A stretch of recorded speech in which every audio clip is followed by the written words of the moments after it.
Dark web এই প্রজন্মের কাছে এক বিশাল বড় হুমকির কারণ। এই উন্মুক্ত ইন্টারনেটের যুগে এক নিষিদ্ধ জায়গা। বিশ্বের 53% অবৈধ কাজ এই ডার্ক ওয়েবে হচ্ছে। আজকের গল্পটা এই ডার্ক ওয়েবের এক মরণ খেলা নিয়ে। একজন সিরিয়াল কিলার ডার্ক ওয়েবে লাইভে এসে একের পর এক নিরপরাধ মানুষকে হত্যা করছে, কিন্তু পুলিশ কোনোভাবেই এই সিরিয়াল কিলারকে ধরতে পারছে না। এই অন্ধকার খেলার শেষ কোথায়? মুভিটার প্রত্যেকটা দৃশ্য দেখার পর আপনার গায়ে কাঁটা দিতে বাধ্য। আর সব শেষে রয়েছে মস্ত বড় টুইস্ট। তাহলে চলুন স্কিপ না করে ভালোবাসা দিবসে শ্বাসরুদ্ধ করে এই মুভিটা আপনাদেরকে উপহার দেওয়া যাক। গল্পের শুরুতেই আমরা একটা মেয়েকে দেখতে পাই। মেয়েটার হাত পা শেকল দিয়ে বাঁধা, মুখটাও শক্ত করে বাঁধা। দেখেই বোঝা যাচ্ছে তার উপর অত্যাচার করা হয়েছে। তখনই এই গেমের মাস্টার মাইন্ড অর্থাৎ সেই সাইকো কিলার আসে। তাকে এই মুভিতে প্রেজেন্টার বলা হয়েছে। সে সাধারণ মানুষকে কিডন্যাপ করে আর তাদেরকে নিয়ে এক এক দিন এক এক রকম গেম খেলে। তো প্রেজেন্টার এসে রাশিয়ান রোলেট নামক একটা শো শুরু করে। আজকের গেমে এই মেয়েটা হেরে গেছে, তাই গেমের নিয়ম মতো এই মেয়েটাকে আজকে মেরে ফেলা হবে। আর লাইভে এসে প্রেজেন্টার ভিউয়ারদের উদ্দেশ্যে বলে, আপনাদের হাতে মাত্র 30 সেকেন্ড সময় আছে। যে আমাকে যত বেশি টাকা সেন্ড করবেন তার কথা মতোই আমি এই মেয়েটাকে আপনাদের চোখের সামনে শেষ করে দিব। বলে রাখা ভালো, এই ডার্ক ওয়েবের যে কোনো ইউজারকেই লোকেট করা খুবই মুশকিল, হোক সে প্রেজেন্টার অথবা ভিউয়ার। কিছুক্ষণের মধ্যেই প্রেজেন্টার উইনারের নাম ঘোষণা করে। স্যাডম্যান নামক একজন ভিউয়ার $124 সেন্ড করেছে। আর সে জানায় সে এই মেয়েটাকে চেইনসো মানে ইলেকট্রিক করাতের সাহায্যে গলা কেটে মারতে চায়। সাথে সাথে প্রেজেন্টার এই করাত চালু করে। চারিদিকে করাতের ভয়ঙ্কর শব্দ। প্রেজেন্টার নিষ্পাপ মেয়েটার গলা কেটে হত্যা করে। এদিকে পুলিশ একটা মিশনে এসেছে। এখানে তারা দুজন ক্রিমিনালকে পায় যারা যমজ দুই ভাইকে বন্দি করে রেখেছে। এই অফিসারের নাম বেন। বেন ক্রিমিনালকে গান পয়েন্টে আনলে সে একজন পুলিশের উপর গুলি চালায়। বেনও ক্রিমিনালটাকে মেরে ফেলে আর আহত অবস্থায় যমজ দুই ভাইকে উদ্ধার করে। দুজন বাচ্চাই 2 সপ্তাহ যাবৎ নিখোঁজ ছিল। সকলে বেনের অনেক প্রশংসা করে। বেন মিশন শেষ করে বাড়ি ফিরে আসে। বেনের স্ত্রী লিসা বেনের জন্য অপেক্ষা করতে করতে সোফাতেই ঘুমিয়ে পড়েছে। বেনের ফিরতে ফিরতে মাঝরাত হয়ে গেছে। লিসা প্রেগনেন্ট, তবে সে অনেক সাপোর্টিভ। বেন তাকে একেবারেই সময় দিতে পারে না। বাড়ি ফেরার 1 ঘন্টাও হয়নি, বেনের ফোন বাজছে। বেচারা ডিনার করে সবে মাত্র একটু ঘুমিয়েছিল। ফোনের ওপাশ থেকে ক্যাপ্টেন লারসন জানান প্রেজেন্টার আবারও তার লাইফ শুরু করেছে। কি জানি আবারও কাকে তার শিকার বানায়। বেন অফিসে যায়। প্রেজেন্টার তার মরণ খেলা রাশিয়ান রোলেট স্টার্ট করে দিয়েছে। তবে এই সাইকো সব সময় তার মুখে মাস্ক পরে থাকে। আজ সে দুজন মানুষকে দুটো চেয়ারে বসিয়ে রেখেছে। আজ এদেরকে নিয়েই খেলা হবে। যে জিতবে সে বাঁচবে, আর যে হেরে যাবে তাকে প্রেজেন্টার মেরে ফেলবে। প্রেজেন্টার তাদেরকে রক পেপার সিজার খেলতে বলে, কিন্তু তারা সাহস পায় না। তখন প্রেজেন্টার তাদের ইলেকট্রিক শক দেওয়া শুরু করে। যতক্ষণ তারা খেলতে রাজি না হয় ততক্ষণ তাদেরকে শক দেওয়া হয়। সব শেষে এই খেলায় মেয়েটা হেরে যায়। তার মানে আজই তাকে হত্যা করা হবে। ছেলেটা না চাইতেই তার জন্য মেয়েটাকে জীবন দিতে হবে। পরদিন সকাল হতেই বেন সাইবার সিকিউরিটির নতুন অফিসারের সাথে দেখা করে। এই অফিসার বেনকে বলে প্রেজেন্টার প্রতিনিয়ত তার কোড চেঞ্জ করছে, তাই তাকে লোকেট করা একেবারেই অসম্ভব বলা যায়। এদিকে তাকে লোকেট করার চেষ্টা করলেও প্রেজেন্টার এটা টের পেয়ে যাবে। তবে অফিসার বেনকে কথা দেয় সন্ধ্যায় বেন এবং তার টিম মেয়েটার শেষ লোকেশন ট্র্যাক করে। তখনই প্রেজেন্টার আবারও লাইভে আসে। এখনই মেয়েটাকে মেরে ফেলা হবে। আর এটাই সেই মেয়ে যাকে মুভির প্রথমেই চেনস দিয়ে গলা কেটে হত্যা করা হয়েছিল। বেন মেয়েটাকে বাঁচাতে পারে না। প্রেজেন্টার শো শেষ করার আগে বলে, আমি আবারও নতুন শিকার নিয়ে ফিরে আসব। এই কথাটা নিয়ে বেন চিন্তায় পড়ে যায়। অন্যদিকে একজন মহিলাকে দেখানো হয়। এনার নাম কাতিয়া। কাতিয়া আজ নতুন অফিসে জয়েন করবে। তার একটা ছোট্ট বাচ্চা আছে, বাচ্চাটার নাম লেইভ। কাতিয়া সিঙ্গেল মাদার। কাতিয়ার মা যাওয়ার আগে তাকে শুভকামনা জানায়। সে বলে, তোকে পারতেই হবে, তোর ছেলের জন্য তুই ঠিক পারবি। সে লেইভকে তার মায়ের কাছে রেখে নতুন অফিসে রওনা হয়। অফিসের প্রথম দিন কাতিয়ার সবার সাথে পরিচিত হয়। এই মহিলা তার কলিগ সোফিয়া। সোফিয়া কাতিয়ার প্রশংসা করে। এমন সময় দেখা যায় প্রেজেন্টার ক্যামেরার সাহায্যে কাতিয়ার উপর নজর রাখছে। হতেই পারে তার পরবর্তী শিকার কাতিয়া। ওদিকে বেন গতদিনের লাইভ শো জুম করলে দেখতে পায় প্রেজেন্টার আরো অনেক মানুষকে তার কাছে বন্দি করে রেখেছে। খোঁজ নিলে দেখা যায় এসব লোকেরা 1-2 সপ্তাহ যাবৎ নিখোঁজ। কাতিয়া অফিসের প্রথম দিনেই অনেক ভালো কাজ করে। তার বস তার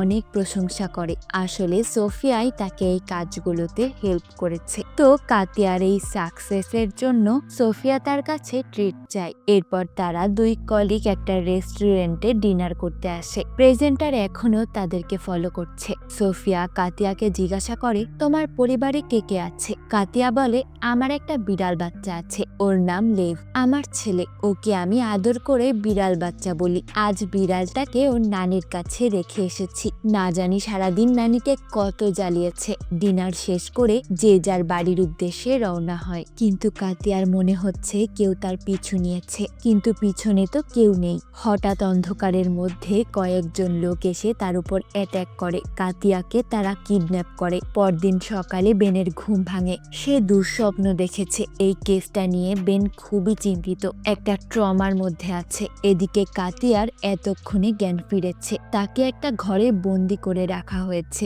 এই ঘরে তার মতো আরো অনেকে আছে। কাতিয়া তাদেরকে ডেকে তার হাত পা খুলে দিতে বলে। তখন পাশ থেকে একটা ছেলে ফিস ফিস করে বলে, চুপ করে শুয়ে পড়ো, এখানে ক্যামেরা আছে, ওরা আমাদেরকে দেখছে। বেশি কথা বললে ওরা ইলেকট্রিক শক দেবে। নড়াচড়া করো না, শান্ত হও, আমাদেরও তোমার মতোই কিডন্যাপ করে আনা হয়েছে। এই ছেলেটার নাম সাশা। সে কাতিয়াকে জানায় তারা এখান থেকে বের হওয়ার জন্য একটা প্ল্যান করেছে। তাই কাতিয়াকে সাশা শান্ত হয়ে থাকতে বলে। আজ রাতে প্রেজেন্টার একটা বিজ্ঞাপন আপলোড করে। এই বিজ্ঞাপনে কাতিয়ার কিডন্যাপ করার ভিডিওটা দেখানো হয়। প্রেজেন্টার বলে, দর্শক, এর পরের এপিসোডে নতুন সদস্যকে নিয়ে আসছি। পুলিশ এই বিজ্ঞাপনটা দেখে। বেন এই সিরিয়াল কিলারকে ধরার কোনো রাস্তাই খুঁজে পাচ্ছে না। এরপর বেনের মনে পড়ে একজন অপরাধীর কথা। এই অপরাধীর নাম লার্জ।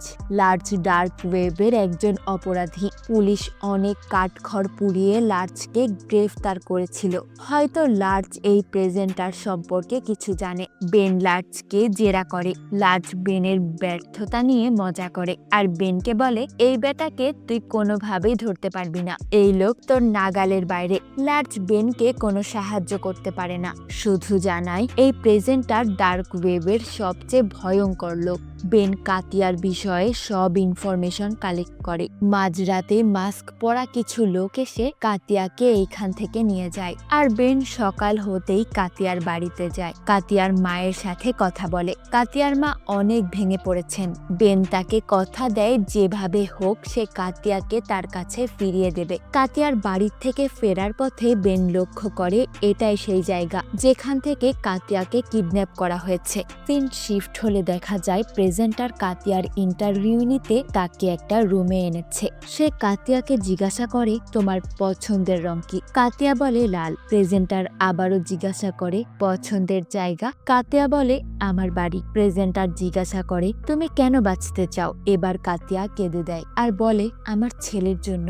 ওর বাবাকে চিনে না, আমি ওর বাবা আর আমি ওর মা। আমি মরে গেলে আমার ছেলেটা জানবেই না কিভাবে বাঁচতে হয়। প্রেজেন্টার তার লোকেদের ইশারা করে আর তারা একটা উত্তপ্ত লোহা এনে কাতিয়ার পা পুড়িয়ে দেয়। আর এটাই হচ্ছে এই গেমের সিলমোহর। এখানে যারাই আসে তাদের প্রত্যেকের শরীরে এই সিল দেওয়া হয়। বেন এবং তার টিম কিডন্যাপ হওয়া সকলের একটা তালিকা তৈরি করে। এরই মধ্যে সাইবার সিকিউরিটির অফিসার এসে বেনকে বলে প্রেজেন্টার তার শো আবারও শুরু করেছে। আর আজ থেকে এই শো সবার জন্য উন্মুক্ত করে দেওয়া হয়েছে।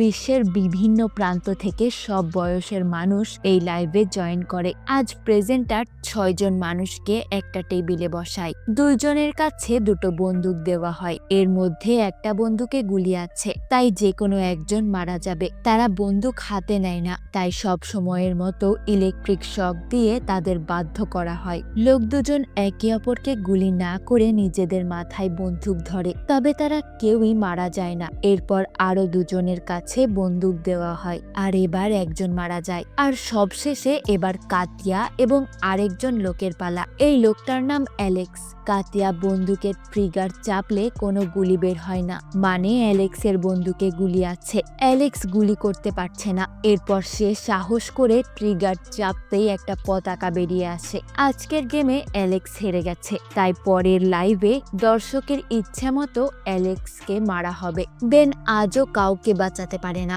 বাড়িতে আসলে লিসা বেনকে চিন্তা করতে নিষেধ করলে বেন উল্টো লিসার সাথেই খারাপ ব্যবহার করে। আবারও বেনের ফোন বাজছে। লিসা বলে, থাকো না প্লিজ, আজ যেতে হবে না। কিন্তু বেন লিসার কথা শোনে না। লিসা বেচারি অনেক কষ্ট পায়, কারণ প্রেগনেন্ট অবস্থায় বেনের উচিত তার যত্ন নেওয়া, লিসাকে সময় দেওয়া, কিন্তু বেন কিছুই করছে না। উল্টে লিসার উপর রাগ করছে। লিসার অভিমান হয়। বেন লার্চের সাহায্যে প্রেজেন্টারের আইপি হ্যাক করে। কিছুক্ষণের মধ্যেই প্রেজেন্টার লাইভে আসে, আর সে প্রথমেই বেন এবং তার টিমকে এই শোয়ে স্বাগত জানায়। মানে প্রেজেন্টার এটাও জেনে গেছে যে পুলিশ তার আইপি হ্যাক করেছে।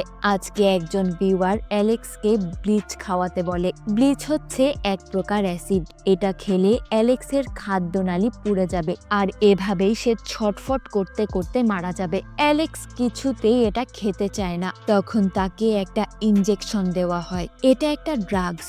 নেশার ঘোরে অ্যালেক্স সব ভুলে যায়, আর ব্লিচটাকে ড্রিঙ্কস মনে করে খেয়ে নেয়। সাথে সাথে ছটফট করতে করতে তার শরীরের নালীগুলো গলে যায় আর মুখ থেকে বেরিয়ে আসে। পরদিন খবরের কাগজে এই নিউজ ছাপা হয়। মিডিয়াগুলো পুলিশকে দায়ী করে। শহরে একের পর এক সাধারণ মানুষ কিডন্যাপ হচ্ছে। সবার চোখের সামনে তাদেরকেই খুন করা হচ্ছে, কিন্তু পুলিশ সব চুপ করে দেখছে। খুনিকে ধরতে পারছে না। এসব দেখে বেনের আরো মাথা গরম হয়ে যায়। পুলিশের উপর মহল থেকে চাপ বাড়তে শুরু করেছে। ওদিকে কাতিয়া এবং বাকিরা এখান থেকে পালানোর প্ল্যান করছে। সাশা এবং কাতিয়ার সাথে চর্লি নামের ছোট্ট একটা মেয়ে এই প্ল্যানে যোগ দেয়, কিন্তু তাদের কথাগুলো প্রেজেন্টার শুনে নেয়, আর সে কাতিয়াকে ডাকে। তবে প্রেজেন্টার কাতিয়াকে কিছুই বলে না। প্রেজেন্টারের লোকেরা চর্লির প্রাইভেট পার্টে আঘাত করতে থাকে, আর প্রেজেন্টার এটা কাতিয়াকে দেখায় যে তার শাস্তি এই বাচ্চা মেয়েটাকে দেওয়া হচ্ছে। তবে পুলিশ একটা বিষয় লক্ষ্য করে যে এই প্রেজেন্টার মেয়েদের তেমন একটা অ্যাবিউজ করছে না, বা তাদের দিকে কুনজর দিচ্ছে না। সাধারণত এসব সাইকোরা তাদের শিকারকে ভোগ করতে চায়, কিন্তু এই প্রেজেন্টার ভিন্ন ধরনের। লাইক, কমেন্ট আর সাবস্ক্রাইব এইসবই চাই, ঠিক আমার মতো। তবে আমি কিন্তু সাইকো না। আমার ভিডিও ভালো লাগলে তবেই লাইক করবেন। তো এখন এফবিআইও এই কেসটার তদন্ত শুরু করে। বেন বাড়িতে ফিরে লিসার অভিমান ভাঙায়। আবারও রাশিয়ান রুলেট শুরু হয়। আজ প্রেজেন্টার একটা বল নিয়ে একে অপরের গায়ে মারতে বলে। যে প্রতিযোগী বলের আঘাত থেকে বাঁচতে পারবে সে বেঁচে থাকবে, আর যার গায়ে বল লাগবে তাকে মেরে ফেলা হবে। সব শেষে চর্লি এবং একজন বৃদ্ধ লোক থাকে, কিন্তু বৃদ্ধ লোকটা খেলতে চায় না। সে বলটা মাটিতে ছুঁড়ে ফেলে দেয়। সে চায় না তার জন্য একটা বাচ্চা মেয়ের জীবন চলে যাক। আর সে বলে, আমি বলিনি আমি খেলবো না, আমি হেরে গেছি, আমাকে মেরে ফেলো। বৃদ্ধ লোকটা সবার চোখকে ফাঁকি দিয়ে তার পায়ের নিচে থাকা একটা তার কাটা কুড়িয়ে নেয়। এদিকে এফবিআই প্রেজেন্টারের লোকেশন ট্র্যাক করে ফেলেছে। কিছুক্ষণ পর প্রেজেন্টার লাইভে আসে। তবে সে চর্লি এবং সে বৃদ্ধ দুজনকে নিয়েই লাইভে আসে। তাদের মধ্যে যে কোনো একজনকে ফাঁসি দেওয়া হবে। প্রেজেন্টার জানে যে বেন এই শোটা দেখছে, তাই সে বেনকে বলে, বলো বেন, আমি কাকে মারবো, বৃদ্ধকে নাকি চর্লিকে? যদি তুমি তুমি কিছুই না বলো তাহলে আমি দুইজনকেই মেরে ফেলবো। বেন বিপদে পড়ে যায়। এখন যেই মারা যাবে সেই মৃত্যুর জন্য বেনকেই দায়ী করা হবে। FBI এর লোকেশনে পৌঁছাতে আরো 5 মিনিট সময় লাগবে। এদিকে প্রেজেন্টার বেনকে 1 মিনিট সময় দিয়েছে। FBI এর টিম লোকেশনে পৌঁছালে দেখে এখানে কিছুই নেই। প্রেজেন্টার তাদেরকে ধোঁকা দিয়েছে। এখন বেনকে বলতেই হবে সে কাকে বাঁচাতে চায়। বেন চার্লিকে বাঁচাতে চাইলে প্রেজেন্টার চার্লিকেই মেরে ফেলে আর বলে, এটাই তো গেমের আসল মজা, তোমরা যেটা চাইবে সেটা তো আমি করব না। চার্লি ছটফট করতে করতে মারা যায়। বৃদ্ধ লোকটাই কষ্ট নিতে পারে না, সে তো মরতেই চেয়েছিল, তাই সে কুড়িয়ে পাওয়া তার কাটার সাহায্যে তার হাতের শিরা কেটে আত্মহত্যা করে। এদিকে বেনও আর এই মানসিক যন্ত্রণা মেনে নিতে পারছে না। আজ তার একটা সিদ্ধান্তের জন্য একটা নিষ্পাপ মানুষের প্রাণ গেল, এটা বেন মানতেই পারছে না। সে বন্দুক নিয়ে আত্মহত্যা করার চেষ্টা করে, কিন্তু বন্দুকে গুলি না থাকায় বেন বেঁচে যায়। সকালে কাতিয়ার ঘুম ভাঙতেই সে দেখে বৃদ্ধ লোকটা আত্মহত্যা করেছে। সে চেঁচামেচি করে সবাইকে ডাকে। এরপর কাতিয়ার আর কিছুই মনে নেই। জ্ঞান ফিরতেই সে দেখে তার পাশে প্রেজেন্টার বসে আছে। কাতিয়া আঁতকে ওঠে। প্রেজেন্টার জিজ্ঞাসা করে, তোমার শেষ ইচ্ছা কি? কাতিয়া কিছুই বলে না। প্রেজেন্টার বলে, তোমার বিড়াল বাচ্চাকে নিয়ে কিছু বলতে চাও? এটা শুনে কাতিয়া আরো অবাক হয়। সে তার ছেলেকে বিড়াল বাচ্চা বলে, এটা তো এই লোকের জানার কথা না। কাতিয়ার মনে পড়ে সে এই কথা তার কলিগকে বলেছিল, তার মানে সোফিয়া বিপদে আছে। কাতিয়া এবং সাশা আবারও এখান থেকে বের হওয়ার প্ল্যান করে। তখন প্রেজেন্টার আবারও লাইভে আসে। সে কাতিয়াকে ডাকে আর বলে, তুমি কি কাউকে মিস করছো? কাতিয়া বলে, হ্যাঁ, আমার ছেলে আর আমার কলিগ সোফিয়াকে মিস করছি। কথাটা শুনে বেনের কাছে অদ্ভুত মনে হয়, কারণ কাতিয়া প্রথম দিন অফিসে জয়েন করেছিল, তাই তার সাথে তার কলিগের এত ভালো বন্ডিং হয়নি যে সে সোফিয়াকে মিস করবে। বেনের মনে হয় কাতিয়া হয়তো তাকে কোনো ক্লু দেওয়ার চেষ্টা করছে। বেন সোজা সোফিয়ার কাছে চলে যায়। সোফিয়া চিরকুটের মাধ্যমে বেনকে বলে সে প্রেজেন্টারকে সাহায্য করতে বাধ্য হয়েছে, কারণ সোফিয়ার ছেলেকেও এই প্রেজেন্টার কিডন্যাপ করে রেখেছে। আর সোফিয়া যদি তার কথা মতো কাজ না করে তাহলে সে সোফিয়ার ছেলেকেও মেরে ফেলবে। এমনকি প্রেজেন্টার সব সময় সোফিয়ার উপর তার হিডেন ক্যামেরার মাধ্যমে নজর রাখে। সোফিয়া একটা কাগজে প্রেজেন্টারের ঠিকানার নকশা এঁকে বেনকে দেয়। বেন আর এক মুহূর্ত অপেক্ষা না করেই কোনো প্রকার ফোর্স ছাড়াই ওই ঠিকানায় রওনা হয়। পথেই সে তার টিমকে সবটা জানায়। এদিকে গেম শুরু হয়ে গেছে। আজ সবার হাতেই একটা করে বন্দুক দেওয়া হয়েছে, কিন্তু তারা নিজেদের মধ্যে প্ল্যান করেছিল যে তারা একে অপরকে না মেরে প্রেজেন্টারের লোকেদের উপর অ্যাটাক করবে। গুলাগুলির মধ্যে 2 জন লোক মারা যায়। সাশা এবং কাতিয়া বেঁচে যায়, কিন্তু সাশাকে প্রেজেন্টারের একজন লোক ধরে নেয়। কাতিয়া সাশাকে বাঁচাতে আসলে সাশা কাতিয়াকে পালাতে বলে। তখনই বেন সেখানে চলে আসে। বেন কাতিয়াকে বাঁচায়, আর তখনই বেন একটা কাচের ঘরে সেই প্রেজেন্টারকে দেখে। প্রেজেন্টার বেনকে বলে, সাহস থাকলে আমাকে মারো। সে বেনকে উস্কাতে থাকে। বেন প্রেজেন্টারকে গুলি করে, কিন্তু এটা আসলে প্রেজেন্টার না। প্রেজেন্টার একটা নিষ্পাপ মেয়েকে এখানে তার মতো করে সাজিয়ে রেখেছিল। আসল প্রেজেন্টার পালিয়েছে। এই সবই লাইভে দর্শক দেখছে। সবাই বেনকে নিয়ে মজা নেয়। এদিকে পুলিশের ফোর্স এসেও প্রেজেন্টারকে খুঁজে পায় না। অবশেষে কাতিয়া মুক্তি পায়, আর প্রেজেন্টারের স্ত্রী তাকে নিয়ে পালিয়ে যায়। এই প্রেজেন্টারের স্ত্রী আর কেউ না, কাতিয়ার কলিগ সোফিয়া। সোফিয়া বেনকে মিথ্যে বলে পুলিশের চোখে ধোকা দিয়ে তার বরকে নিয়ে পালিয়েছে। প্রেজেন্টার বলে সে আবারও এই রাশিয়ান রুলেটের পার্ট 2 নিয়ে ফিরে আসবে। তবে এই প্রেজেন্টার না ফিরে আসলেও আমি ফিরে আসব নতুন কোনো মুভির গল্প নিয়ে। আর ততক্ষণ পর্যন্ত মিস রিক্যাপের সাথেই থাকুন।